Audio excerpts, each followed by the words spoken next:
Chapter 3.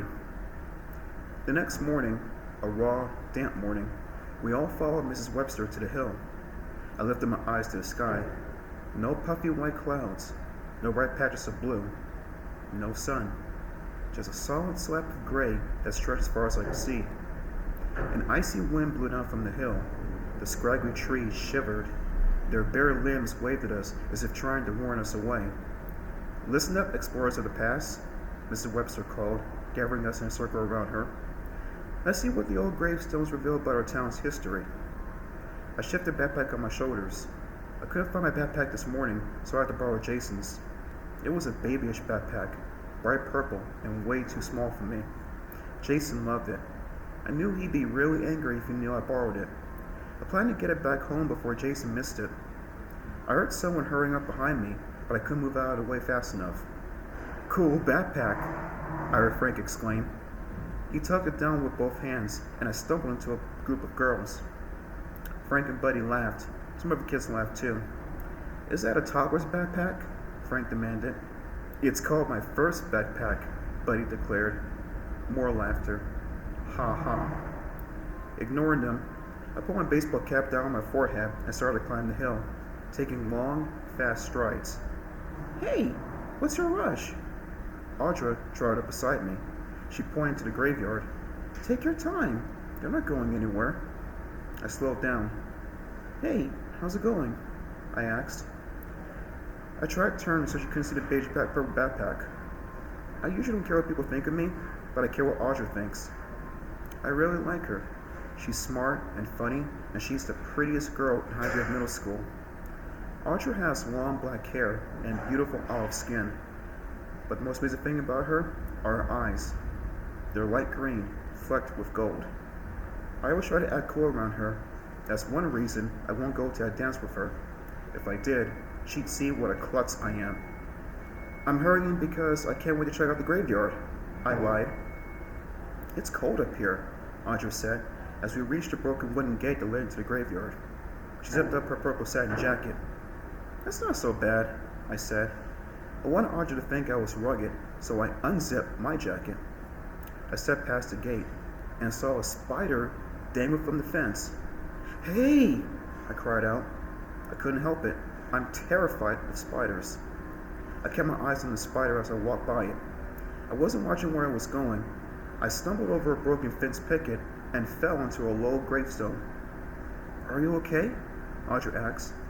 I let her help me up. "I told you I couldn't wait to check out the graves," I joked. Mrs. Webster began passing out long sheets of tracing paper and chunks of charcoal. "Collect as many gravestone rubbings as you can," she instructed. "When we get back to class, we'll read them and see what the old tombstones tell us." "Ooh, I'm a ghoul. I'm a graveyard ghoul." In the next row of graves, Frank staggered around, pretending to haunt a group of girls. They laughed and wrapped him up in tracing paper. The girls all think Frank is so cute. Yuck.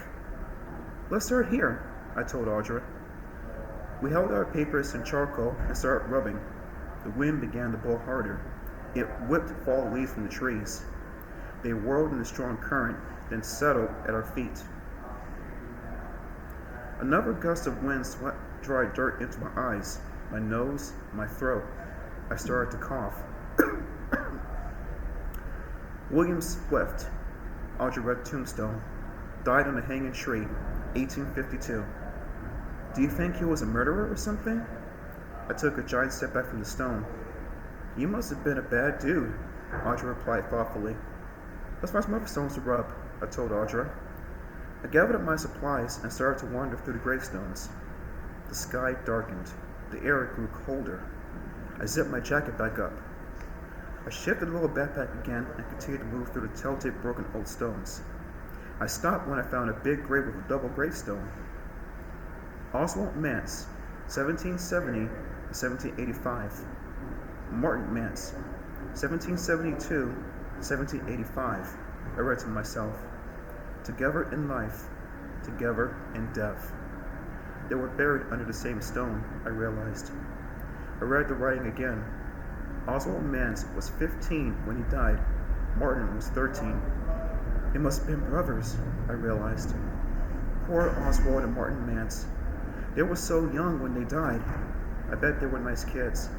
Definitely not murderers who died on the hanging tree. There was some more writing at the bottom of the stone, but I didn't read it. Beneath the writing, I saw a picture of a bird etched into the granite. It looked like a crow. I stared at the bird. Audrey would like this grave, I thought. She'll want to do a rubbing of it. Where was Audrey anyway? I glanced around the graveyard. Kids were scattered everywhere, bending over the graves, struggling with the tracings. I found Audrey with Frank. They were wandering between rows of crooked tombstones, trying to decide which ones to work on next. Hey Audra, check this one out. I grabbed her arm and tugged her to the spot. Whoa! I stumbled again. I grabbed for Audrey to keep myself from falling, missed, and tumbled forward onto the double tombstone. The stone creaked and groaned as I fell over it. It toppled over, making a heavy thud as it landed on its back in the dirt, and I heard a small cry. The sound sent a shiver down my back. Huh? Was that you? I asked Audrey. She stared down at me. Excuse me? Wasn't that you? I heard her cry. Wasn't that you? I repeated. No, it wasn't me. Audrey shook her head. Did you hear it? I asked. Nope. Did I imagine it? I climbed to my feet and straightened my baseball cap. Then I brushed dirt off the front of my jacket and jeans. I turned to see Audrey staring down at the stone. Whoa! Spencer, do you see what it says at the bottom? I squinted at the small writing engraved under the crow. Disturb our rest at your own peril. Another shiver ran down my back. Disturb their rest? Did I just disturb their rest? Time to go, everyone. I could hear Mrs. Webster calling from the graveyard gate, but I stared down the tombstone I had just knocked over, the crow lying on the ground. With a groan, I pulled off the backpack and set it against a tree, and I bent down and struggled to pull the big stone back up. Oh wow, I muttered. It weighed a ton. I couldn't budge it. Hey, somebody help me, I called, but they were all heading down the hill, even Audra. Hey, wait up, I called after her.